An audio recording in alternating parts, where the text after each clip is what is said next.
a Deus. Boa noite a todos pela palavra de Deus. Para quem não me conhece, eu sou o pastor Luiz Felipe, pastor da Igreja Presbiteriana de Biá, e este é o nosso canal, todos os domingos pela manhã às 9 horas e também às 19h30. Nós projetamos os nossos ensinamentos, as nossas pregações, e você está convidado a participar conosco em outras oportunidades, que você possa nos mente das pregações e dos estudos da palavra de Deus.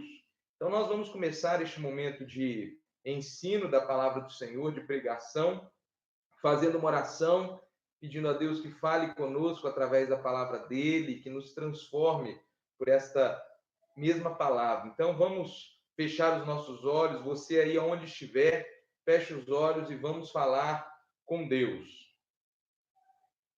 Senhor Deus Todo-Poderoso, em nome de Jesus Cristo, nós nos colocamos diante do Senhor, nos achegamos junto ao teu trono de graça, e em nome de Jesus, Senhor, nós reconhecemos que somos falhos, imperfeitos, pecadores, reconhecemos que desobedecemos ao Senhor, reconhecemos que infringimos a tua lei e desobedecemos aos teus mandamentos. Por isso, perdoa-nos, Senhor. Purifica a nossa vida, lava o nosso coração e que neste momento de estudo da palavra do Senhor, nenhum pecado, nenhuma iniquidade, Senhor, atrapalhe a nossa comunhão contigo.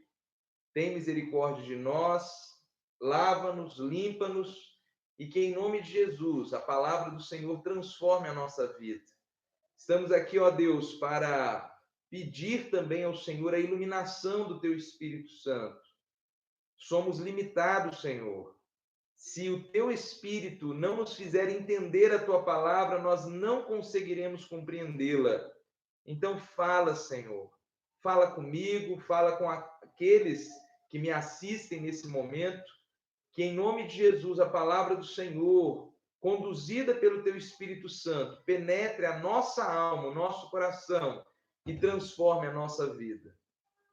Recebe, Senhor, este momento devocional e escuta o nosso clamor.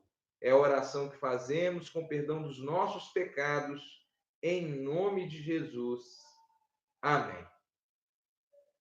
Vamos louvar ao Senhor cantando uma música, Jesus Cristo mudou meu viver. Eu vou pedir a irmã Gislane que me ajude nessa canção, e aqueles que estão acompanhando a gente pelos grupos do WhatsApp podem olhar essa música naquele PDF que eu compartilhei com os irmãos do grupo da igreja. Lá tem a canção Jesus Cristo mudou meu viver. Então vamos louvar o Senhor cantando essa canção também.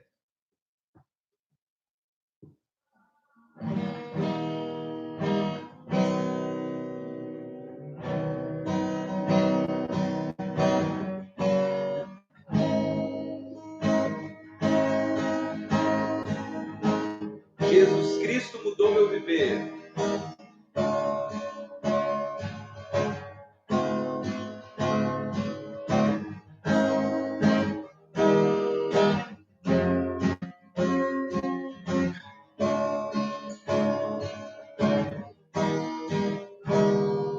Jesus Cristo mudou meu viver. Jesus Cristo mudou. Sim, Jesus Cristo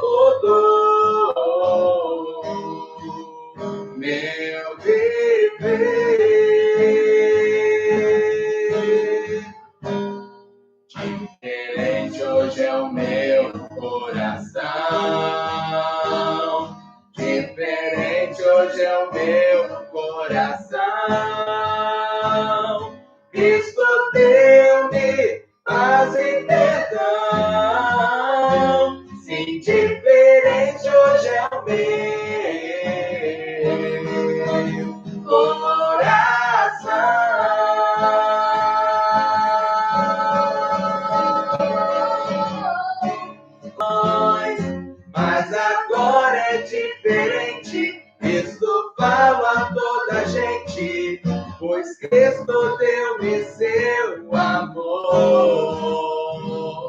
Jesus Cristo mudou meu viver.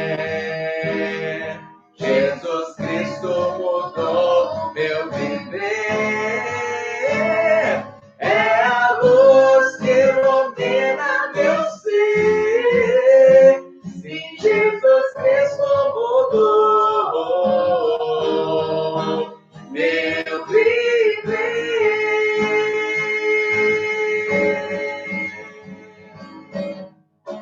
O amor só conheci em canções que falavam de ilusões, mas agora é diferente. Isso fala a toda a gente, pois Cristo deu-me seu amor. Jesus Cristo mudou meu viver. Jesus Cristo mudou meu viver. É a luz que ilumina meu ser. Sim, Jesus Cristo mudou meu viver.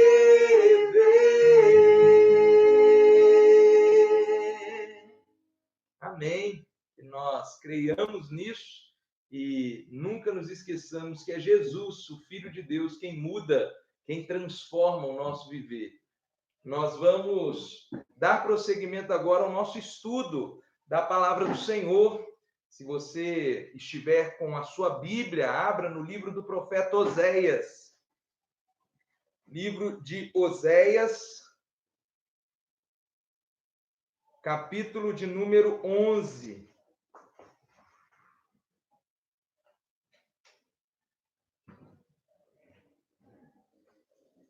Livro do profeta Oséias, capítulo 11. Nós abriremos a palavra do Senhor lá em Oséias, capítulo 11, que será o texto da nossa pregação nesta noite.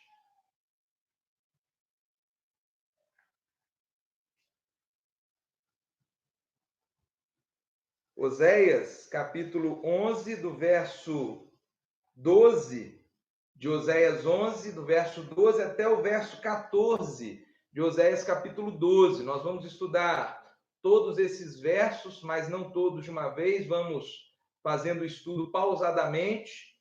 E eu começo a nossa pregação nesta noite citando um livro muito conhecido por vários cristãos, do doutor Augustus Nicodemos e da sua esposa Minka.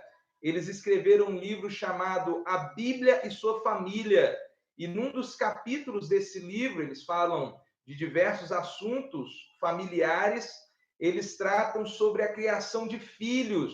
E eu gostei muito de uma citação desse livro que eu compartilharei com vocês, que diz o seguinte: sempre dependeremos da graça de Deus. Se nossos filhos crescerem e se tornarem crentes fiéis, terá sido apesar de nós. Por mais que procuremos ser fiéis, todos nós falhamos em nosso papel de modelos, líderes, encorajadores, disciplinadores.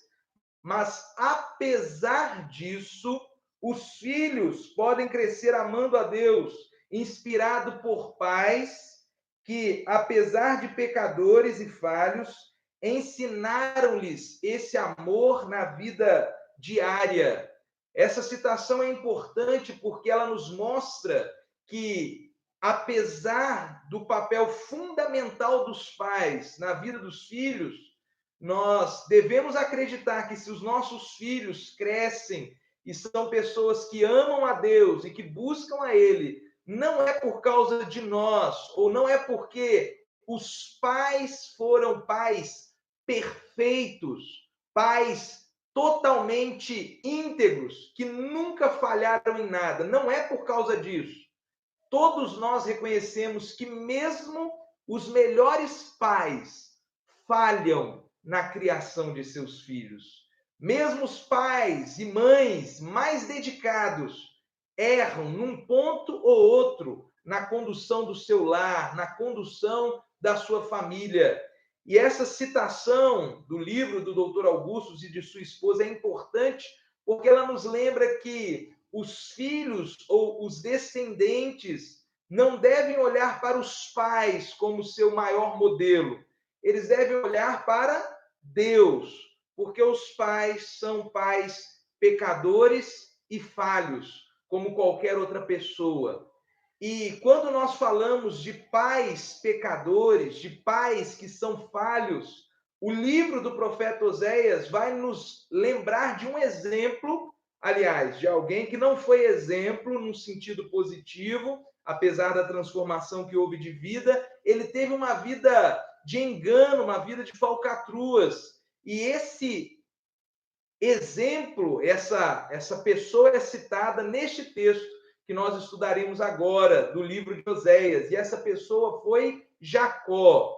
Para aqueles que não estavam nos acompanhando, eu explico que o livro do profeta Oséias foi escrito no século VIII a.C., e ele foi escrito para uma nação rebelde. O povo de Israel, que havia sido libertado por Deus da escravidão ao Egito, tinha se rebelado contra o Senhor, tinha quebrado a aliança com Deus, e por isso Deus levanta diversos profetas para dizerem ao povo que essa rebeldia do povo seria castigada.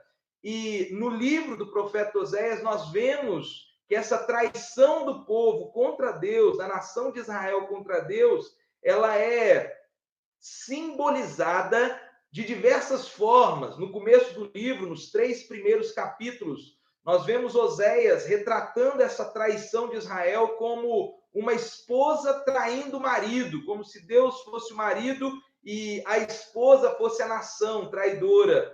Depois Oséias faz outras, Oséias começa a retratar essa relação entre Deus e a nação de Israel como uma relação de pai com o seu filho, como uma relação paternal. No capítulo 11, nós vemos a disposição de Deus em que essa mesma nação não queria ser cuidada por Deus como seu pai. Eles rejeitavam esse cuidado paterno.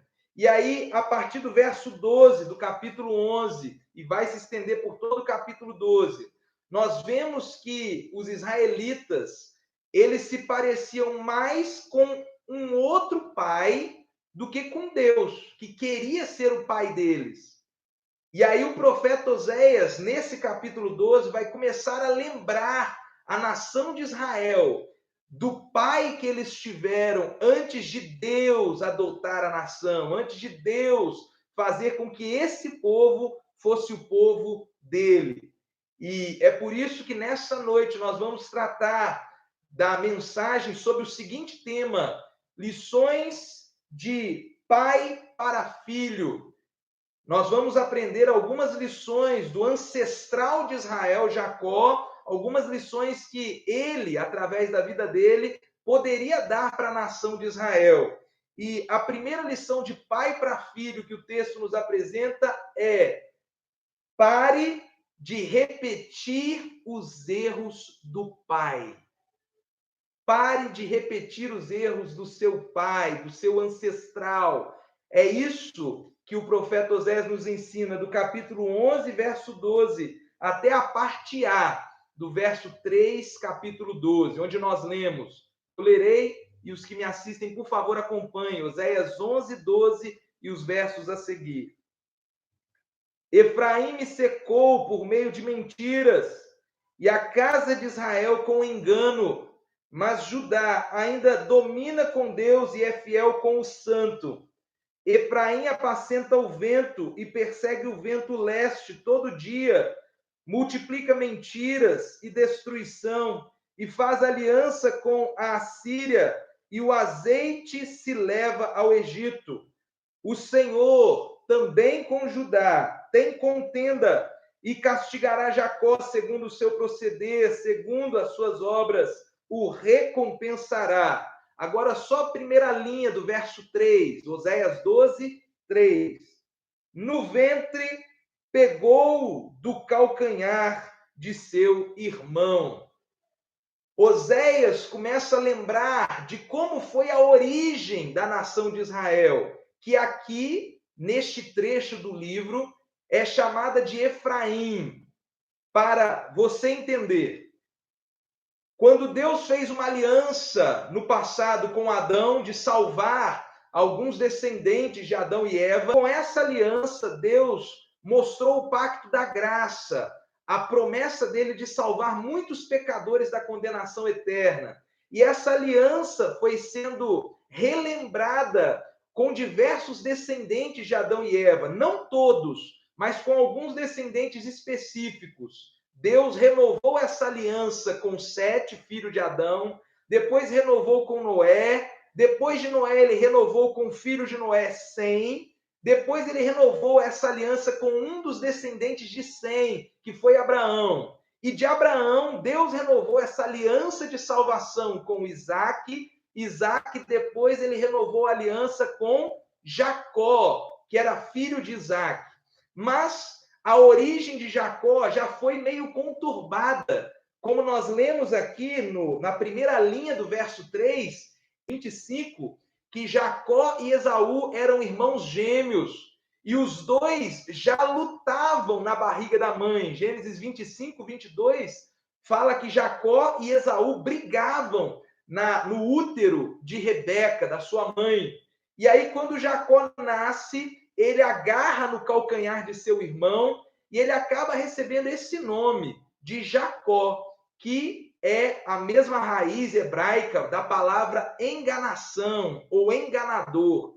Então Deus lembra os filhos de Jacó, desse homem, que são essa nação de Israel, eles são descendentes de Jacó, eles são descendentes dos 12 filhos de Jacó. Jacó tinha um nome de enganador, não apenas em seu nome, ele não apenas tinha esse nome, mas ele agia como enganador. A Bíblia diz que ele enganou seu próprio pai para receber a bênção de Deus.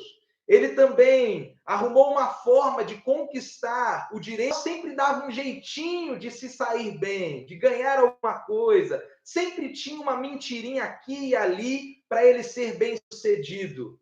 E, infelizmente, os efraimitas, ou a nação que é chamada de Efraim aqui, Efraim é neto de Jacó, mas quando Jacó estava para morrer, nós lemos que em Gênesis, capítulo 32, no final do livro de Gênesis, na verdade, capítulo 48, Jacó acaba adotando Efraim, neto dele, como se fosse seu próprio filho. É por isso que a nação de Israel também é chamada de Efraim, pelo nome do neto de Jacó, porque Jacó adotou esse Efraim, filho de José, como se fosse seu próprio filho. E de Efraim vieram os efraimitas e, claro, toda a nação de Israel, com as suas 12 tribos, cada uma dos filhos de Jacó. Mas o que o profeta Oséias quer destacar, que essa nação chamada de Efraim estava imitando seu pai, Jacó, nos erros.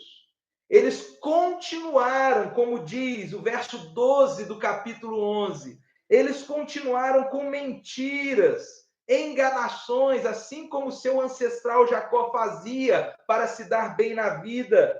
E eles não enganaram, ou pelo menos tentaram enganar só a Deus. Eles também tentaram enganar duas das grandes potências daquela época, a Assíria e o Egito. O verso 1 diz que eles tentaram jogar de uma maneira manipuladora com esses dois impérios para se dar bem no conflito político que havia naquela época.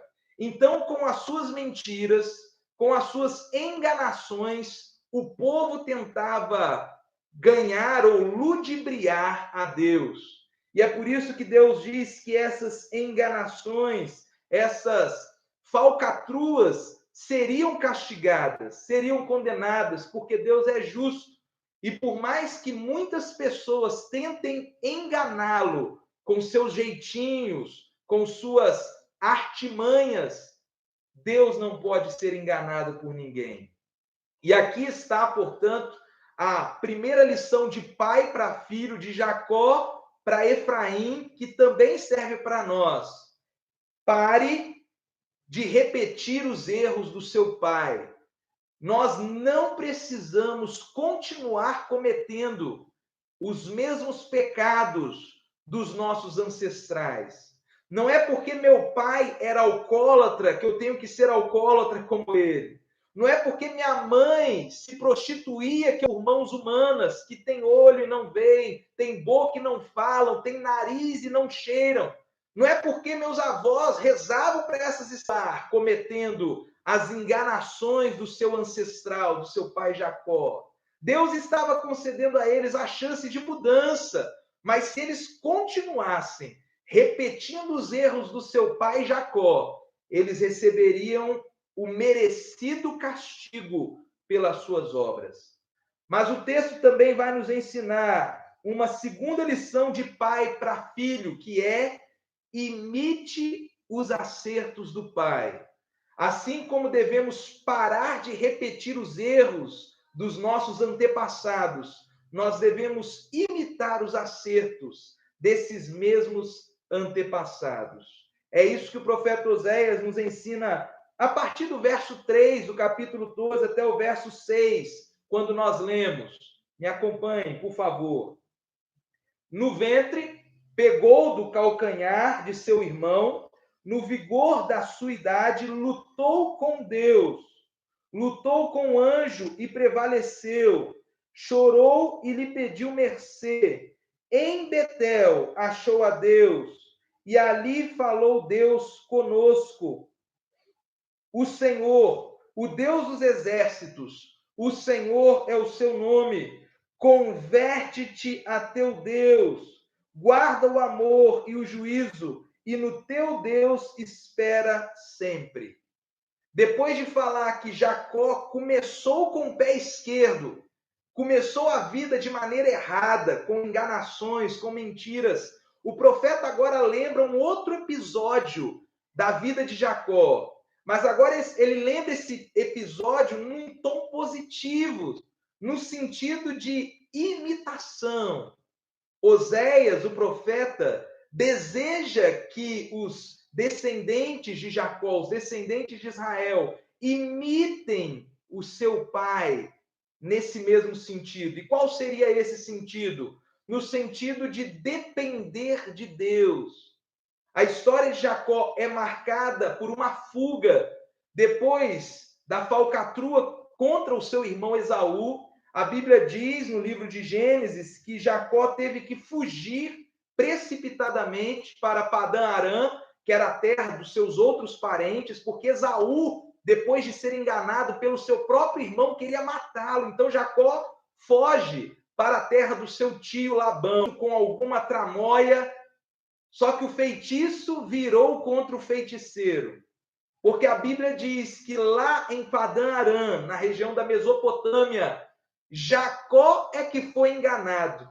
O enganador foi enganado pelo próprio tio.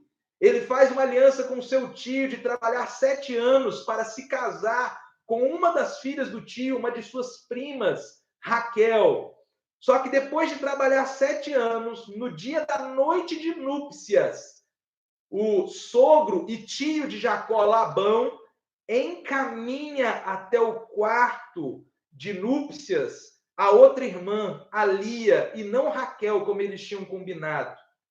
Naquela época não se tinha energia elétrica como nós temos hoje, então, de fato, era impossível que as pessoas tivessem um reconhecimento, pudessem enxergar à noite como nós enxergamos hoje. Então, Jacó não viu que era ali e foi enganado. Depois de ter passado a noite de núpcias, ele acorda, percebe que foi enganado pelo seu sogro e vai cobrar Labão.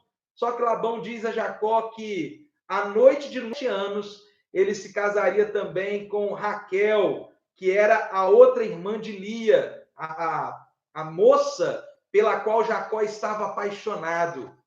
E Jacó trabalha mais 7 anos, num total de 14 anos, para ter a mulher que ele tanto amava. E isso já era o agir de Deus na vida de Jacó, mostrando para ele que aquelas enganações, aqueles jeitinhos que Jacó costumava dar, não estão dando certo e que Jacó precisa viver de uma outra forma.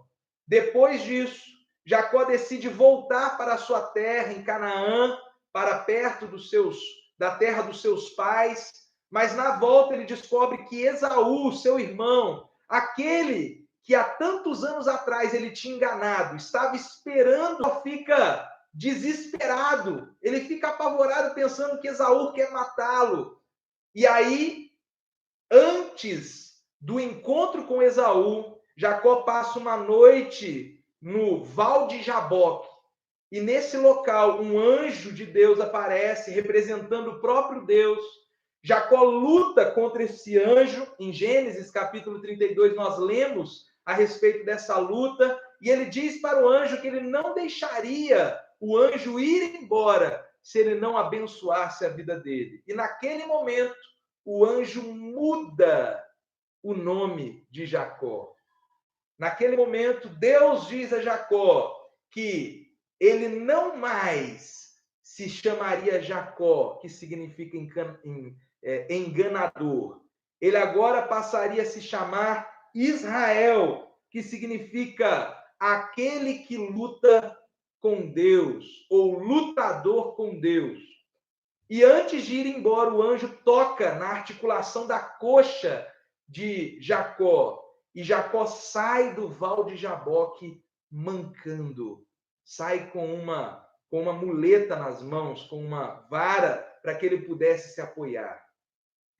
O fato de Jacó sair autossuficiente, que achava que conseguia enganar as pessoas, não, ele agora ia precisar de uma muleta para que ele pudesse continuar vivendo e lembrando que sem Deus ele não seria bem-sucedido para nada. Também poderia ser transformada por Deus. Não existe um povo, um grupo tão pecaminoso que Deus não possa transformar, que Deus não possa mudar radicalmente. Então, o que o profeta Oséias nos ensina é que a mesma mudança que Deus provocou na vida de Jacó, Deus também poderia provocar na vida daquela nação rebelde, daquela nação pecadora. Deus poderia fazer o mesmo com os israelitas. E quando Deus fizesse essa mudança na vida do povo, aí sim, verso 6, nós lemos que eles poderiam guardar o amor e o juízo, e no teu Deus eles esperariam sempre. Reparem que, na verdade, tanto o reino do norte, chamado aqui de Efraim, como o reino do sul, chamado no verso 2 de Judá, os dois reinos que haviam comportado Israel nos primeiros séculos, esses dois reinos estavam rebelados contra Deus. Os dois reinos precisavam ser restaurados. Mas o que Deus está ensinando através de Oséias é que tanto o reino do norte como o reino do sul poderia ser transformado com a graça de Deus, da mesma forma que Jacó foi transformado. Então, o que Deus nos ensina é que, de fato, nós não devemos praticar ou continuar cometendo os mesmos erros dos nossos pais, mas naquilo que eles acertaram, como Jacó acertou, na mudança de vida, nós devemos imitá-los. Mas ainda há uma terceira lição que o profeta Oséias nos ensina, a partir do verso 7 até o verso 10. Oséias 12, do verso 7 ao verso 10. Eu lerei e você me acompanhe. Diz assim a palavra do Senhor: Efraim, mercador, tem nas mãos balança enganosa e ama a opressão, mas diz, contudo, me tenho enriquecido e adquirido grandes bens. Em todos esses meus esforços, não acharão em mim iniquidade alguma, nada que seja pecado. Mas eu sou o Senhor, teu Deus, desde a terra do Egito. Eu ainda te farei habitar em tendas, como nos dias da festa. falei aos profetas e multipliquei as visões, e pelo ministério dos profetas propus símiles. A terceira lição de pai para filho que Oséias nos ensina aqui é: ouça, como nós mencionamos. Jacó tinha diversas dificuldades, mas em 2 episódios, um em Gênesis capítulo 28, quando Deus aparece a ele num sonho e diz que ele poderia ir para Padã Arã, que Deus cuidaria dele. Jacó ouviu a palavra do Senhor e foi a Padã Arã como Deus tinha prometido. Quando o mesmo Deus aparece a Jacó lá em Padã Arã, depois de 21 anos que Jacó havia trabalhado pelas suas esposas, naquela época havia a poligamia, Deus nunca, de fato, ensinou que isso era permitido, que isso era aprovado por ele, mas Deus tolerava. No Novo Testamento, Deus proíbe de uma vez que uma pessoa tenha mais de uma esposa, mas para conseguir os seus rebanhos, o seu gado. O mesmo Deus que apareceu para ele tantos anos atrás na cidade de Beque, que Jacó faz, ele volta. Ele volta para a terra de Canaã. E é por isso que provavelmente Canaã é mencionado no início do verso 7. Eu não sei se a sua tradução traz a palavra Canaã, mercador, no primeiro verso, no começo do verso 7, mas a palavra no texto hebraico não é Efraim. Infelizmente, algumas traduções acabaram interpretando que fosse a nação de Efraim, mas não é. A palavra no texto hebraico é literalmente Canaã, que tem similaridade no hebraico com a palavra mercador. Então, no verso 7, nós poderíamos ler da seguinte forma: a nação de Efraim de Canaã. E, para aqueles que não sabem, Canaã era o filho amaldiçoado de Cã. A Bíblia diz que Noé, em Gênesis capítulo 9, ele joga uma maldição sobre um dos filhos dele, Cã, porque Cã foi um filho rebelde, que zombou do seu pai. E Canaã é filho de Cã. E justamente desse Canaã, neto de Noé e filho de Cã, nascem os povos amaldiçoados por Deus, que viveriam nesta terra onde Israel habita agora, na terra de Canaã. Heveus, Jebuseus e diversas outras nações que habitavam nesta terra antes de Israel chegar e expulsá-los dali. Esses povos eram descendentes de Canaã, eram povos amaldiçoados, povos que viviam em pecado, viviam em rebeldia contra o Senhor, praticando coisas abomináveis. Só que aqui o profeta Oséias chama a nação de Deus, o povo do Senhor, chama eles de Canaã. É como se Oséias estivesse dizendo: vocês agora são como aquelas nações que habitavam nesta terra. Vocês agora, por causa dos pecados de vocês, se assemelham àqueles povos pagãos que viviam aqui em rebeldia contra Deus. E é por isso que o profeta Oséias, nesse verso 7, chama a nação de Canaã. E como eu disse, essa palavra em hebraico tem semelhança com a palavra que aquele povo de Israel havia se enriquecido, havia conseguido muito lucro com as suas enganações, com as suas tramas, e eles se esqueceram de Deus por causa da sua prosperidade. Eles haviam se esquecido do Senhor e acharam que Deus não os castigaria, que as tramóias deles iam conseguir enganar o Todo-Poderoso, mas eles é que estavam enganados. E no final do verso 9, nós lemos que Deus, apesar de todo o pecado de Efraim, ainda faria o povo habitar em tendas como nos dias da festa.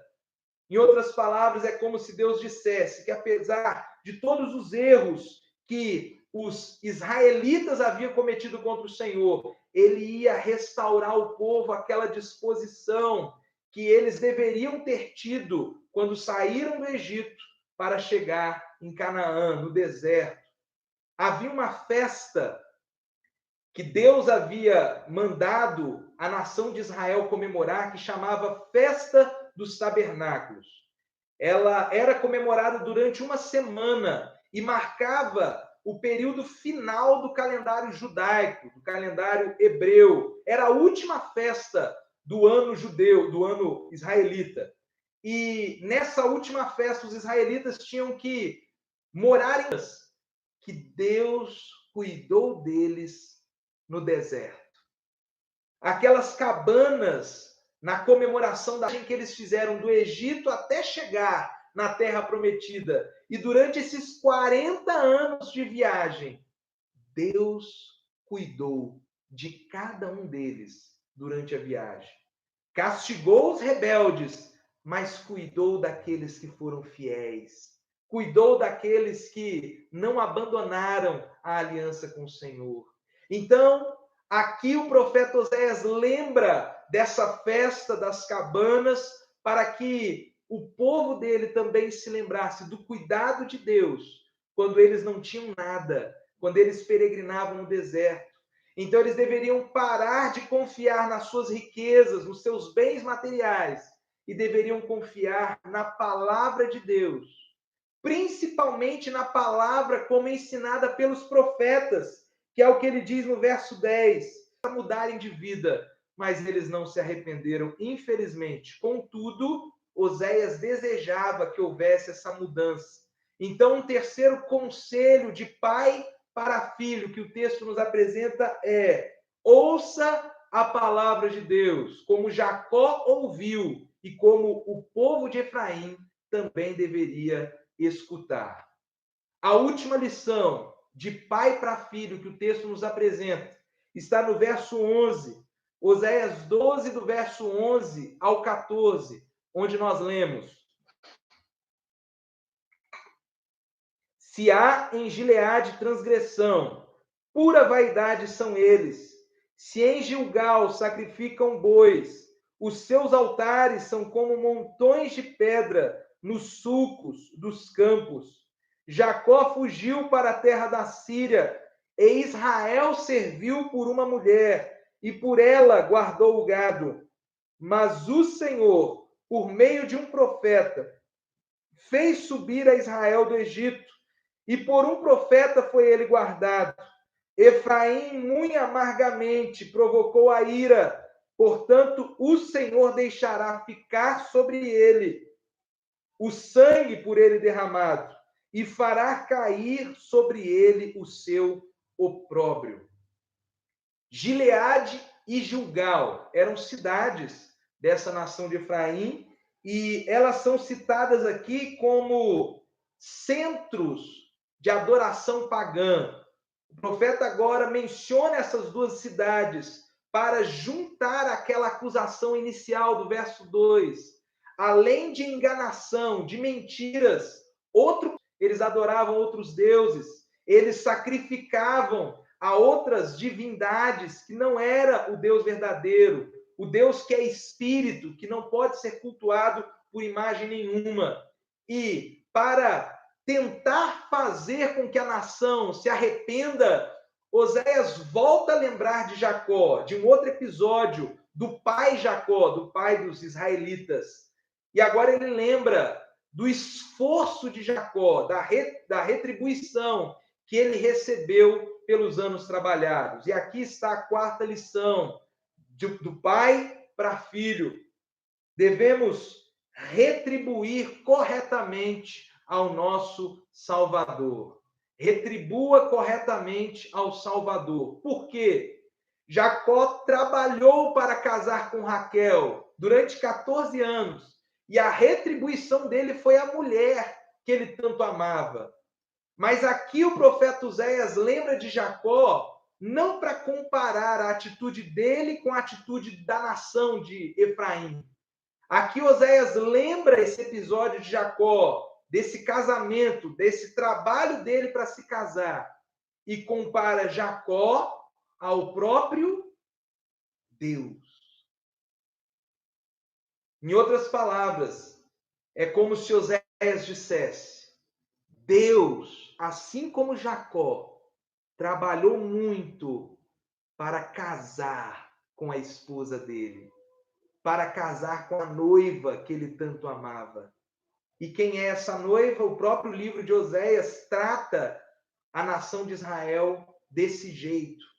O povo de Deus é para lá do Egito libertar a nação de Israel com as 10 pragas, libertar aquela nação da escravidão ao faraó. Foi a partir daí que Deus havia se casado com a nação de Israel, entrado em aliança com ela. Mas como é que a nação retribuiu a esse casamento, a essa aliança de Deus? Verso 14.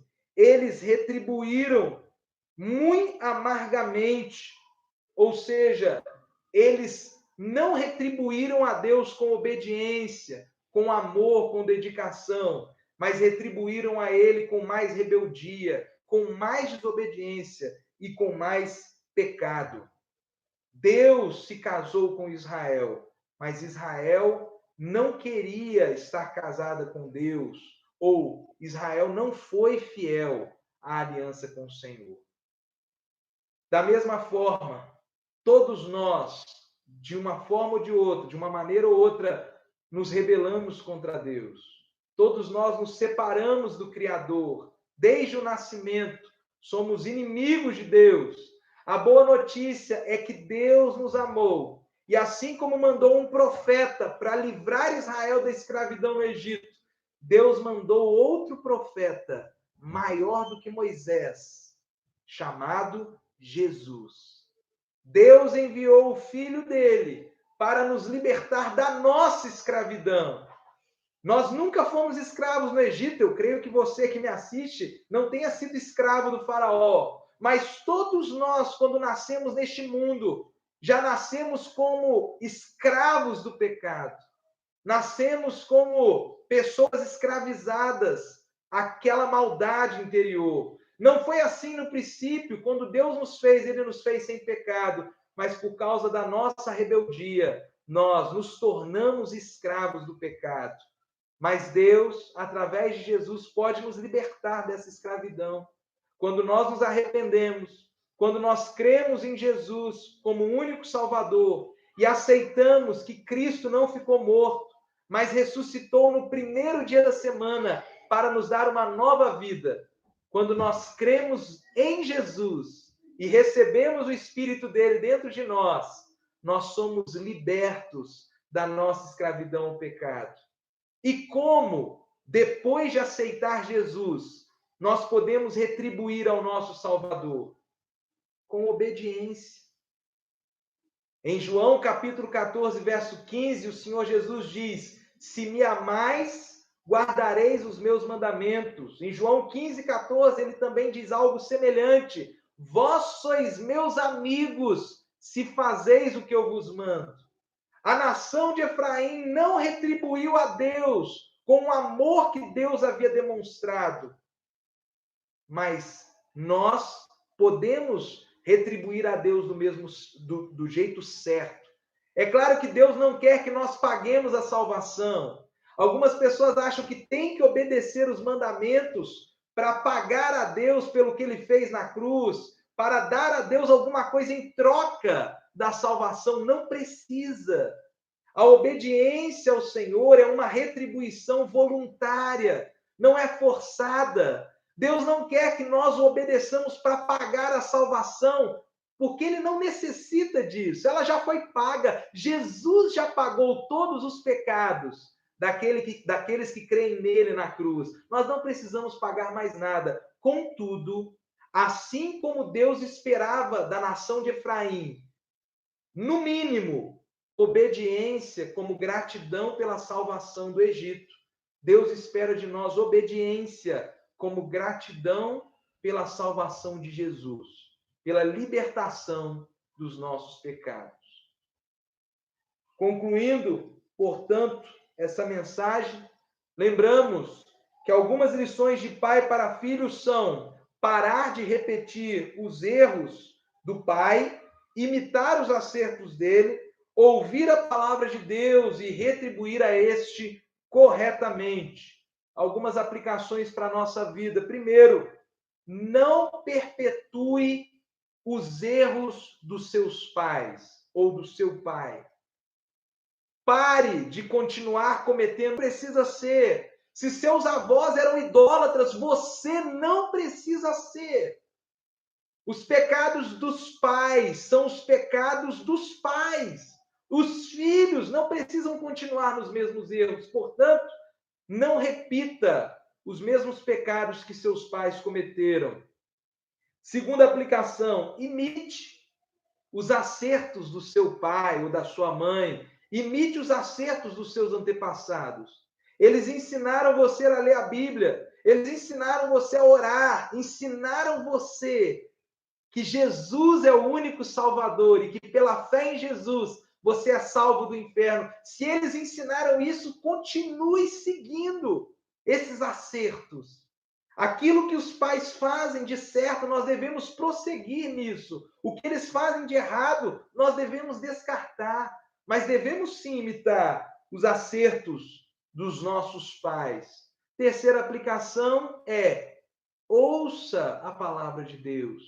Não seja obstinado, não seja teimoso. Se Deus está ensinando você a fazer algo, não tente resistir à vontade de Deus, mas ouça a voz do Senhor e siga as instruções que Ele está dando. E a última aplicação tem a ver justamente com o que falamos agora há pouco: retribuir a Deus do jeito certo. Alguns querem retribuir a Deus de diversas formas, fazendo belas declarações de amor, andando de uma cidade a outra a pé, como se um pagamento de um sacrifício dele, não para a salvação.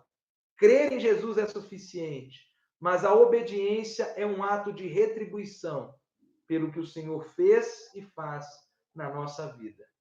Que Deus nos abençoe e que eu e você aprendamos essas lições de pai para filho e que, apesar dos nossos erros ou dos erros cometidos pelos nossos antepassados, que nós imitemos o que é bom e rejeitemos aquilo que desagrada ao Senhor. Vamos orar. Senhor Deus Todo-Poderoso, em nome de Jesus, não queremos, Senhor, perpetuar os erros dos nossos ancestrais. Não queremos continuar cometendo os mesmos pecados que os nossos pais cometeram, assim como Efraim não deveria continuar cometendo a mesma enganação de Jacó. Mas queremos, Senhor, imitar aquilo que nossos pais fizeram de certo. Por isso, abençoa aqueles que me escutam, que me veem nessa hora, para que eles analisem aquilo que foi certo de seus pais e imitem, sigam aquilo que foi genuíno.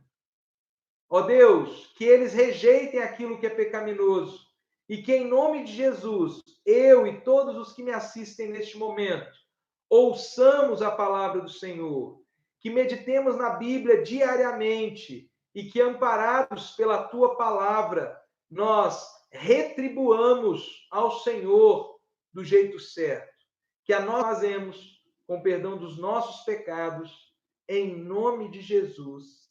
Amém.